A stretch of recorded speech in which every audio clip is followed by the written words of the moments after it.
léegi dama leen di liiral sixième plan bi bu ngeen bëggee nag du ñu supprimer sama compte bi da ngeen may bindal good life parce que jot nañ ma envoyé ay restrictions yu bëree bëri yéen a ci war a mën a jàpp bindal ma good life ci commentaire yi jox ma ay cadeau yu bëri ay kër joxe leen ay cadeau kër yi pour wane TikTok kontaan nañ ci TikTok gars yi cadeau yi na dal kër yi balaa may continuer rapport bi ma ñëw jox leen information yi parce que tey rapport bi moo tax ba léegi joxaguma leen information yi gars yi joxe leen cadeau yi kër yi ngeen bind good life ngeen tapoter partager mu gaaw parce que li may wax moo tax gars yi di signaler live bi partagez leen mu gaaw s'il vous plaît tapoter et partagez le live tapoter et partagez le live na gaaw s'il vous plaît comme ça TikTok fait partie parmi les meilleures applications. Allez télécharger TikTok. N'hésitez pas. Des milliards et des milliards de personnes sont actuellement sur TikTok. Nous sommes sur TikTok. Yen aussi nek len TikTok ay xétu door la rek nañ neexal chinois ñoo mom TikTok. Parce que limay wax enragé wul américain yi. Sen secret lay génné. Limay wax enragé wul Israël. Xamna question bi ngeen may poser moy fan la jëlé li. Amna sax ñu ne commando bay fan la jëlé li.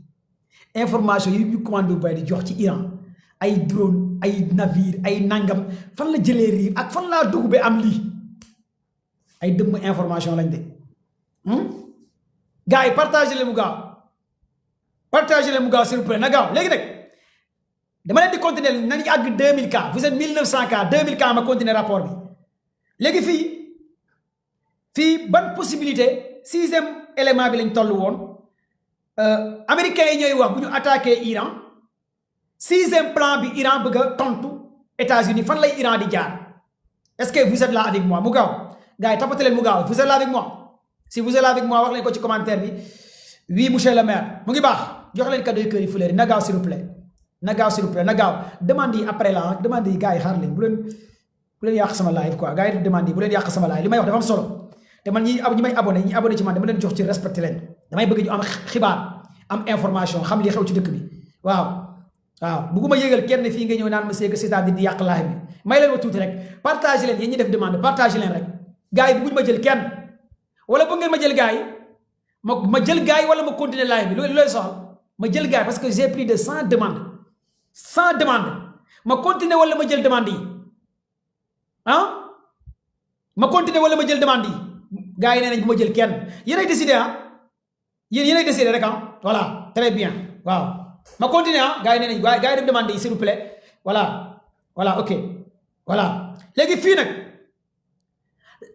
sixième plan bi nga xamante ne Iran mën na ko def bu nekkee États-Unis bombardé na lan la américains yi wax ban rapport la gars yi envoyé maa ngi ci rapport bi sixième plan bi Iran mën a def bu nekkee États-Unis bombardé na Téhéran ban sixième plan la flotte américaine dépend des porte-avions de Bahreïn des ports de Bahreïn et de la couverture aérienne des bases du Qatar pour suivre les combats.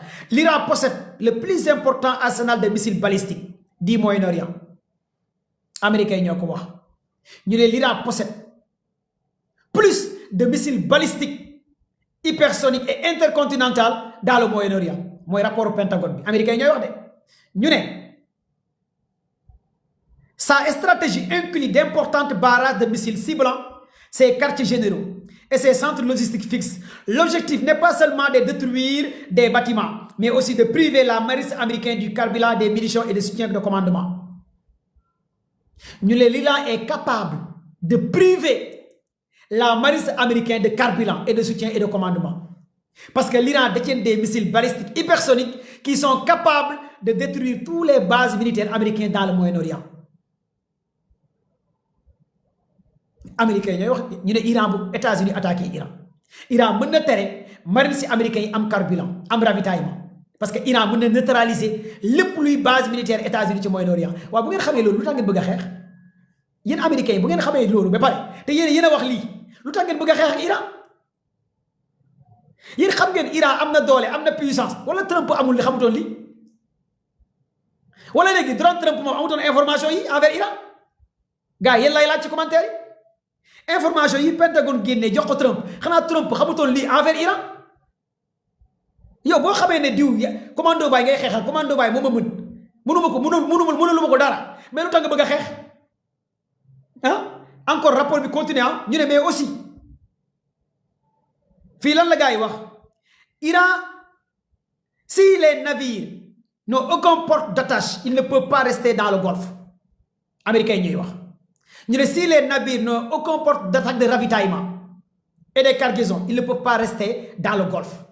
Parce que l'Iran détient des missiles intercontinentaux et des missiles balistiques qui sont capables de détruire des porte-avions et des petites flottes américaines.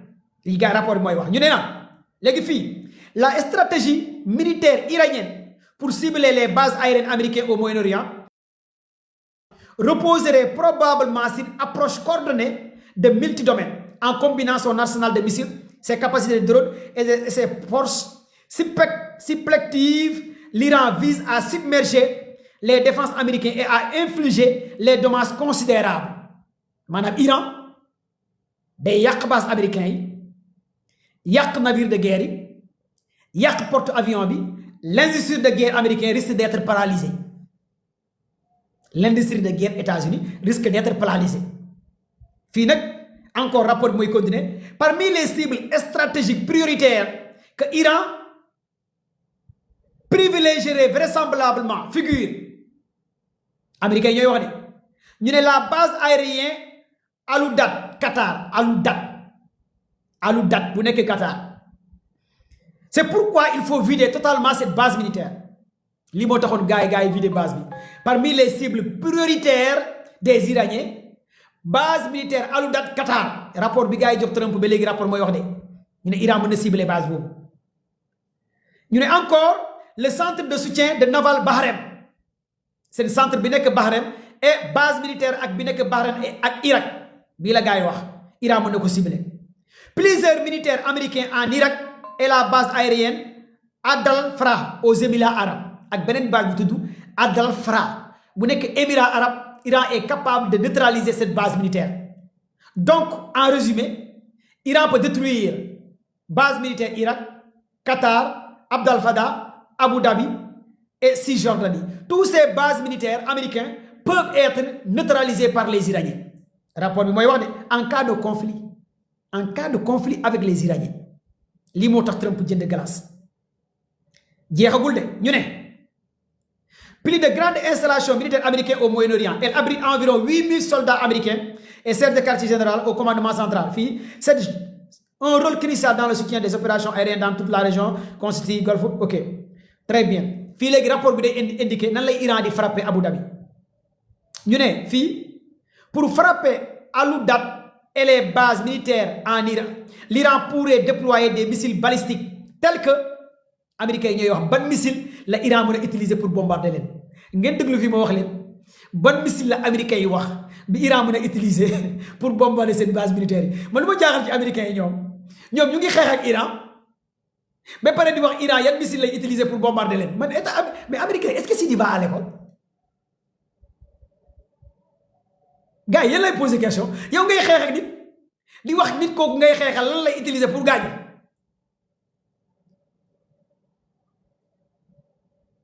Ah gars kan mo xam ci yeen commentaire yi ban missile la gars yi wax ci rapport bi la Iran utiliser pour yak base bi nek Abu Dhabi ak Qatar ak Bahreïn ak Irak. Kan mo xam missile bi bo paré dina la may 10 000 francs wéef ku may wax missile bi ci commentaire yi ku may wax missile bi gars yi nañu Fata ak ban Sarmat ki neena Fata ki neena Sarmat ak ban ci commentaire yi Fata 1 ak ban Fata 110 ak ban Fata 2 ak ban Oreshnik ak ban ma ngi len di wax missile bi ak ki ne Shinjil ki ne kan ak ban Al Fatah ak ban deglu len wax len ban missile la américain yi wax la Iran wara utiliser Iran wara utiliser ana Moussa plus grande installation soldats cette carte joue cristal pour frapper Abu Dhabi dans le golfe des bases. Iran pourrait déployer des missiles balistiques tels que le Fedi 110 bi moy FEDU 110 Fedi 110. Allez sur Google ngeen taper Fedi 110. Les Américains né Iran mën na utiliser Fedi 110 xam ngeen ko. Est-ce que mën nga xam missile bu tuddu Fedi 110 balistique? C'est la première fois ma dégg missile bi Iran am na ko. Man sama question moy américain yi man ay Fata la xam ay kanjil ay ki mais américain nan lañu xam Iran yor na missile li moy woné ak infiltration bi am ñu né Iran peut utiliser le Fedi 110 d'une portée environ de 300 km lay daw. Cette missile balistique peut courir 300 km Fedi 110 ou le Q1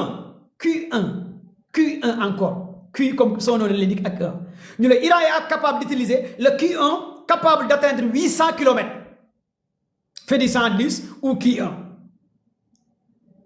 Si elle utilise une fusée proximité, elle peut exploser juste au-dessus de la surface pour maximiser la fragmentation et atteindre la zone d'impact. Destruction totale des structures non blindées et létalité pour le personnel non protégé. La ilaha illallah. Non, gars, vraiment, Iran lu mu yor.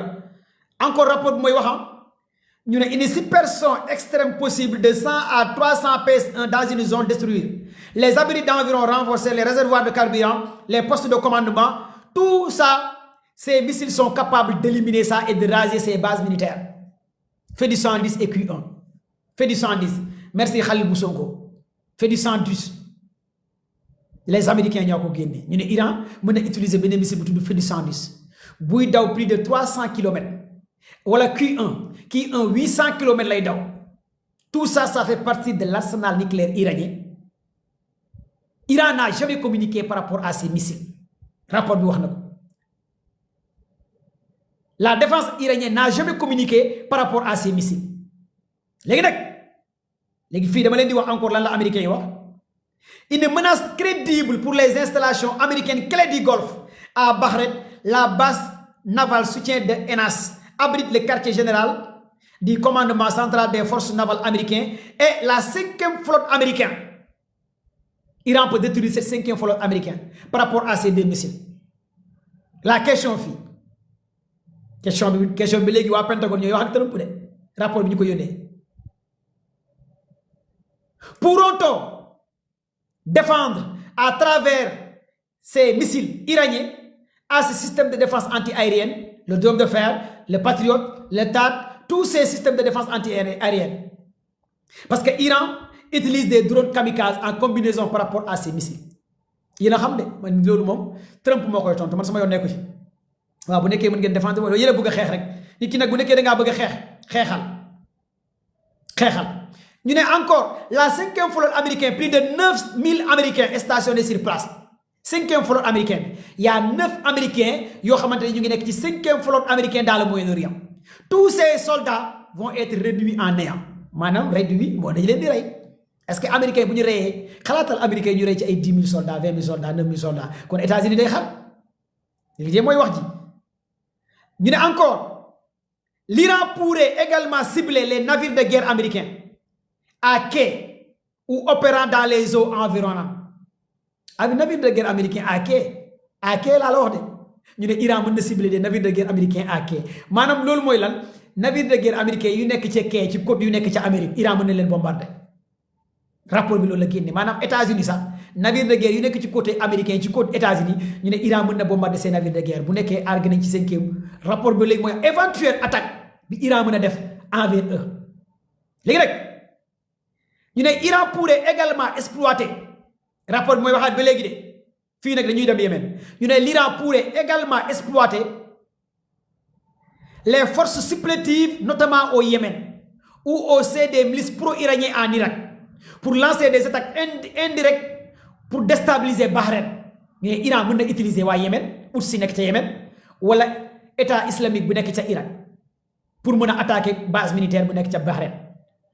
ñu ne encore Iran mën na ko def fii nag ñu ne au Koweït les États-Unis maintiennent une forte présence à Cap Parisien ou sur la base aérienne Ali El Salam mooy base américaine bu nekk Koweït mu ngi tudd Ali El Salam. ñu ne les Iraniens peuvent détruire ces bases militaires à travers ces missiles Q1 où ils abritent plus de 7000 soldats américains ba léegi américains yéenay wax de ñu ne ensemble environ 13500 soldats en 2021. Tous ces éléments peuvent être des cibles par rapport à ces Iraniens. Les États-Unis utilisent également pour leur mission d'attaque des missiles anti-navires de conception soviétique. Américains ñooy wax de ñu ne États-Unis mën a utiliser ay missiles anti-navires de conception soviétique équipés d'un propulseur à progérone solide ou d'un carburant liquide produit pendant la guerre froide. au lancement. Le premier étage du propulseur s'active pendant 2 à 30 secondes, puis le second étage fait le relais. Le missile répète sa